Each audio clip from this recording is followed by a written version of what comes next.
Assalamualaikum warahmatullahi wabarakatuh. Kembali lagi bersama Merapi Flasher di sini. Dan langsung saja kali ini saya kedatangan Motorola. Motorola datang dalam keadaan mati total. Ini handphone mati total, nggak tahu kenapa usernya katanya sudah pernah diservis, tapi tetap tidak membuahkan hasil ya. Dan kita akan coba tengok apakah seri dari Motorola ini. Untuk Motorola XT1721. Ini Motorola C Plus ya, dengan RAM 2 GB dan internal 16 GB. Oke, step pertama untuk handphone mati total, kita akan cek pakai multimeter analog terlebih dahulu. Apakah handphone ini short atau tidaknya, kita akan cek pakai multimeter analog di skala kali 1 ohm. Kita cek ya untuk probe merah ke positif dan kita tukar untuk probe merah ke negatif. Ada pergerakan sedikit, ini menandakan bahwasanya handphone ini short ya. Oke, ada pergerakan jarum sedikit, ini menandakan bahwa handphone ini short. Kita lanjut untuk cek baterai, berapakah voltase yang tersimpan di baterainya. Untuk skala DC ya, kita cek probe negatif hitam ya, probe positif merah. Kita cek untuk voltasenya 4 volt. Ini handphone short tapi baterainya masih terisi lumayan penuh ya. Lanjut kita akan cek di tegangan 5,2 volt untuk arus pengisian. Jadi kita akan coba cek untuk arus pengisian di 5,2 volt. Ternyata tidak ada pergerakan arus sama sekali untuk tegangan pengisian. Kita akan cek pakai handphone yang lain. Berapakah asumsinya untuk arus di 5,2 volt tegangan, ada 0,4, dan ini menandakan bahwasanya power supply bisa mengaliri arus ya. Berarti untuk 5,2 volt tegangan masuk seharusnya, dan ini tidak ada kuat arus yang masuk sama sekali. Ini menandakan bahwasanya handphone bermasalah. Oke, next step selanjutnya kita gunakan 4,2 volt. Karena ini baterai enggak baterai tanam, jadi bisa kita coba untuk konsumsi arus normal ya. Tegangan baterai 4,2 volt. Kita coba untuk kutub negatif, kita kasih probe hitam seperti biasa teman-teman. Untuk probe positif kita kasih merah ya. Dan kita coba untuk tekan power, tidak ada arus sama sekali. Ini powernya benar. Kita tekan tombol power, tidak ada arus sama sekali, tidak ada hentakan ya, sedikit pun tidak ada hentakan. Berarti bisa jadi ini untuk handphonenya kerusakan, kebanyakan larinya ke bagian power. Jadi akan coba saya percepat, ini fokus kita cek mesin ya keseluruhan, karena memang untuk tegangan 4,2 volt baterai tidak ada konsumsi pergerakan arus. Untuk tegangan charger 5,2 volt juga tidak ada konsumsi arus pengisian. Kita pastikan untuk mesin, kita cek apakah benar untuk bagian power bermasalah. Saya coba percepat untuk proses pembongkaran.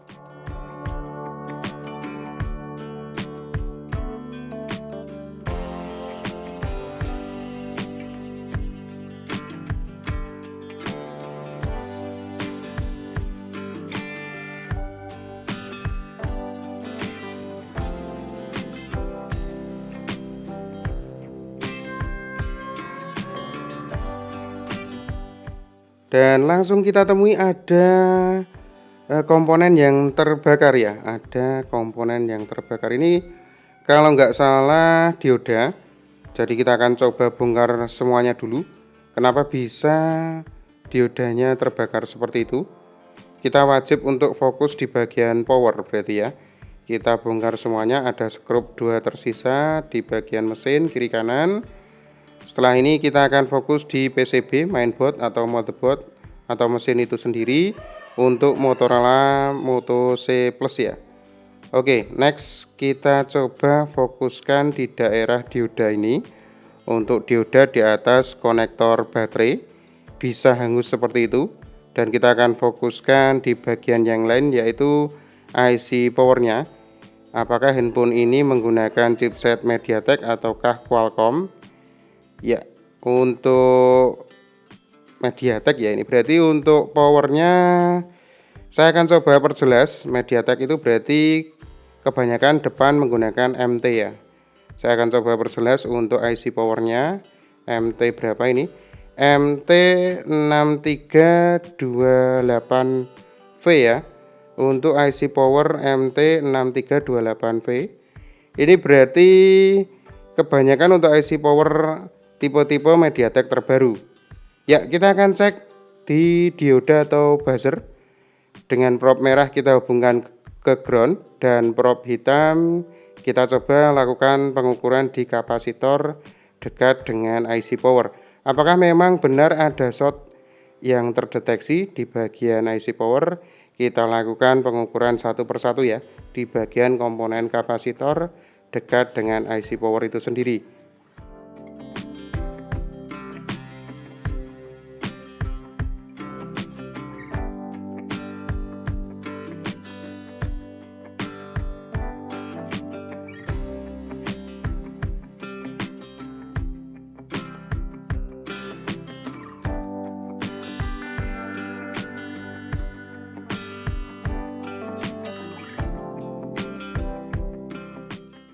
Setelah coba saya cek satu persatu untuk kapasitornya, ternyata saya tidak menemukan apapun di bagian power.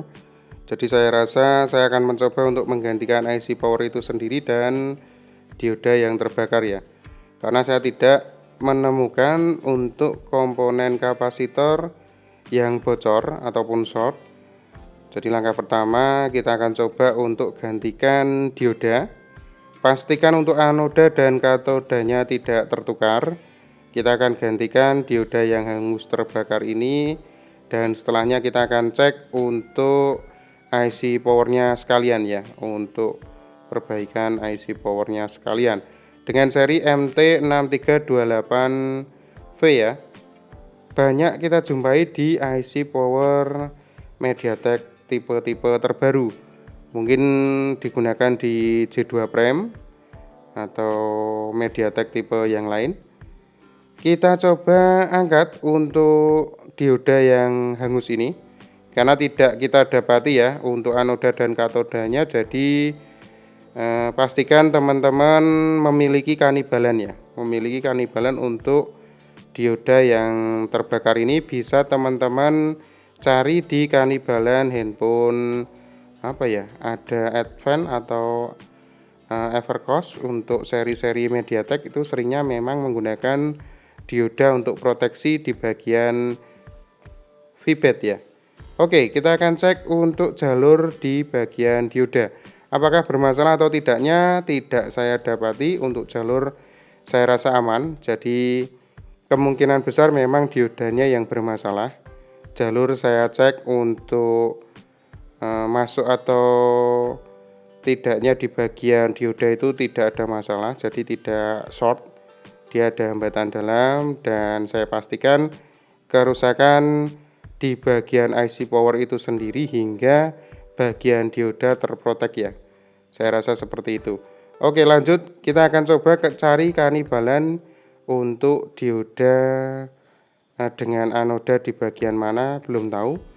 Jadi kita pastikan punya kanibalan yang didapati bagian konektor baterai itu di atasnya ada dioda. Itu seringnya handphone seri MediaTek di Advent ataupun Evercost, Mito juga ada saya rasa.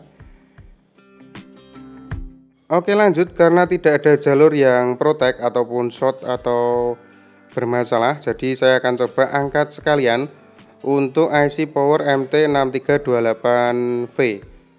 MT6328V kita angkat, kita akan gantikan sekalian dengan dioda yang hangus terbakar. Jadi kita akan pastikan dulu untuk jalurnya apakah short atau tidaknya. Hambatan dalam semua terisi dengan bagus, tidak ada jalur terdeteksi short. Dan untuk dioda saya rasa wajib untuk kanibalan ya, karena anoda dan katodanya sudah tidak bisa kita dapati, sudah hangus. IC power sudah terangkat. Saya akan coba bersihkan sisa-sisa timah di PCB. Jangan lupa untuk titik IC nya jangan sampai tertukar. untuk seri MT6328V ini enggak rajin ya kakinya, jadi saya rasa nggak mungkin tertukar. Jadi teman-teman sering untuk memasang IC MediaTek itu bagian power bisa diikuti ya, kaki-kakinya bisa diikuti di bagian BGA, nggak mungkin tertukar saya rasa. Oke, kita bersihkan dan setelah ini saya akan coba untuk cari stok IC power MT6328V digunakan di banyak handphone MediaTek tipe terbaru, itu J2 Prime menggunakan seri ini 6328V. Kita gantikan sekalian, setelahnya kita akan coba gantikan diodanya. Untuk kaki-kakinya aman ya, tidak ada yang terangkat atau terkelupas. Setelah ini kita akan coba untuk gantikan IC power handphone Motorola Moto C Plus.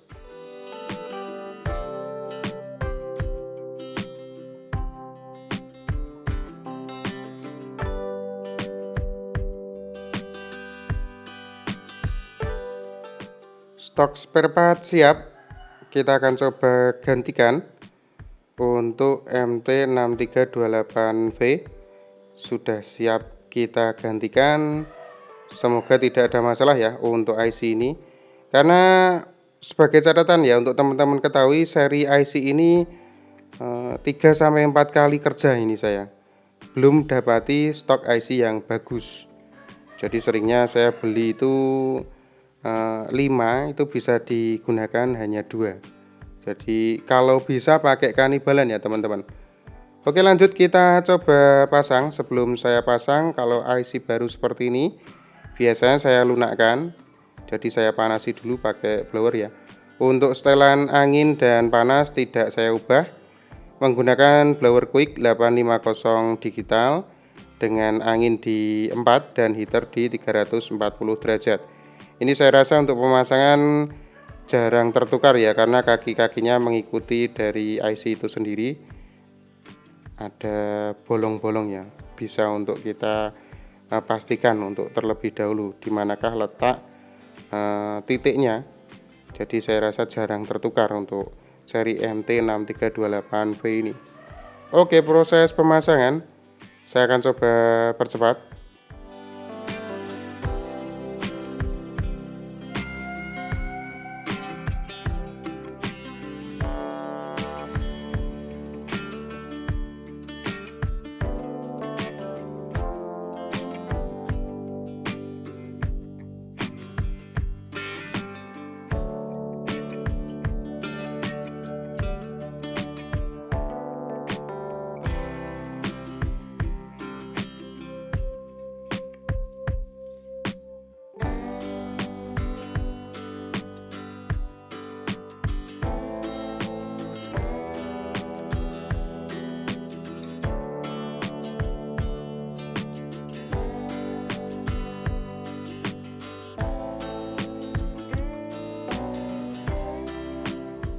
Bila dirasa sudah presisi, siap kita dinginkan terlebih dahulu ya.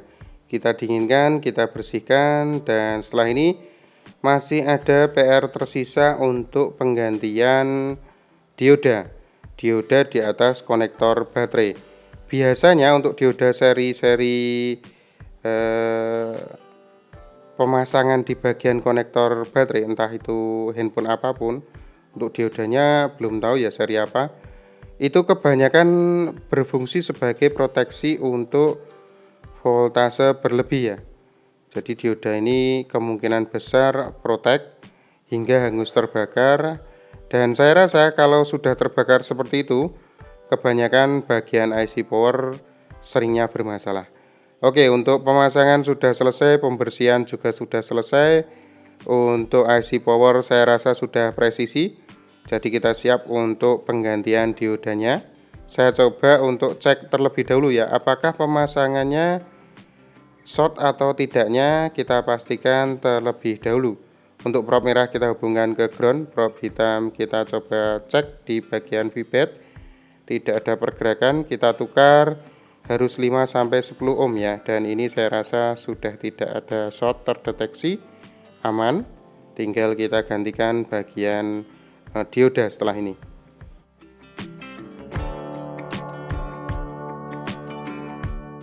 Oke, saya lukai dulu karena tidak tahu menahu untuk diodanya anoda di bagian mana, katoda di bagian mana. Jadi saya akan coba cari kanibalan, dan saya dapati di handphone Advent ya, entah serinya apa ini saya nggak tahu. Di bagian bawah konektor SIM card itu di atas konektor baterai ada dioda ya, karena sering memang saya dapati di bagian atas konektor baterai itu handphone tipe Advent atau Evercost atau Mito seperti itu. Oke, lanjut kita cek terlebih dahulu handphone ini tidak short, jadi kemungkinan untuk dioda juga nggak protek ya, atau masih aman. Kita coba cek untuk anodanya di bagian mana, karena seringnya untuk proteksi itu kebanyakan larinya konektor VBAT ini terhubung di bagian anoda ya. Tapi harus saya pastikan terlebih dahulu apakah benar atau tidaknya ya. Jadi satu jalur di bagian VBAT ini jangan sampai tertukar untuk pemasangan dioda, karena kalau tertukar jadinya nggak protek ya. Oke, teman-teman bisa dapati ini ada kanibalan dioda di bagian anoda itu masuk di bagian konektor VBAT baterai ya. Jadi bisa langsung eksekusi.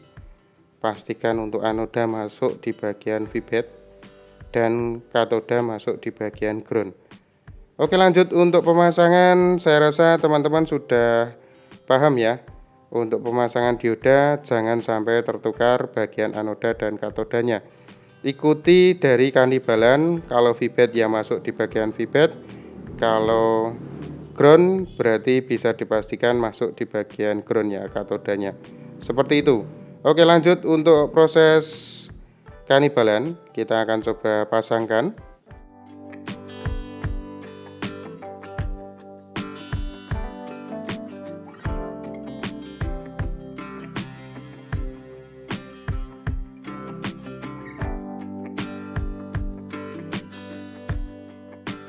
Oke, saya rasa sudah presisi ya, sudah tidak ada masalah.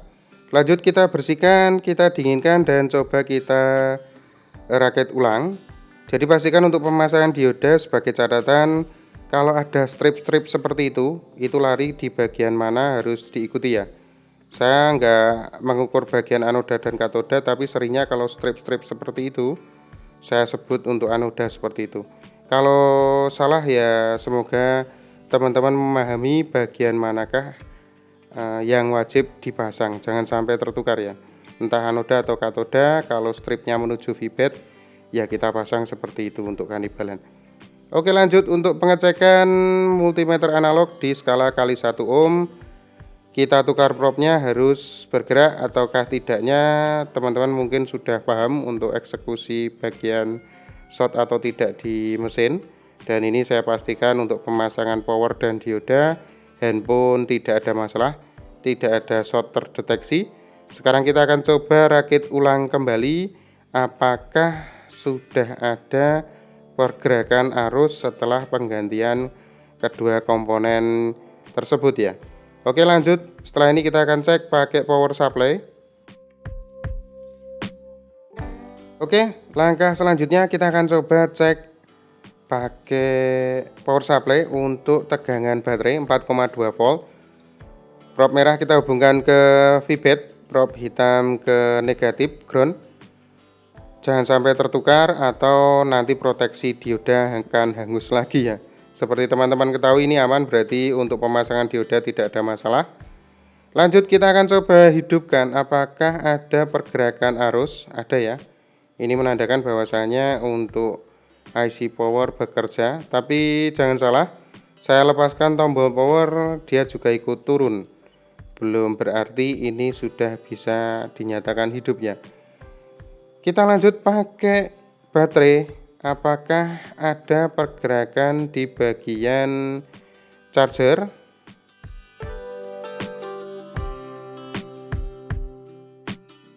Saya coba rapatkan dulu ya, saya akan coba menggunakan 5,2 volt yang sebelumnya tidak ada pergerakan arus di voltase pengisian. Apakah setelah penggantian IC power terdeteksi arus di bagian pengisian? Normal atau tidaknya kita akan coba cek. Ya, ada hentakan dan masuk hingga 0,45.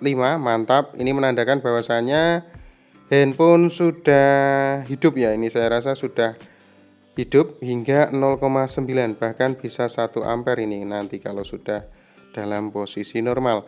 Kita akan coba hidupkan, kita tekan tombol powernya. Apakah bisa sampai ke menu? Ya, logo Motorola sudah tampil. Alhamdulillah, ini berarti handphone sudah saya nyatakan hidup. 1 ampere masuk untuk pengisian arusnya di tegangan 5,2 volt. Dan saya nyatakan untuk penggantian IC power beserta dioda tidak ada masalah.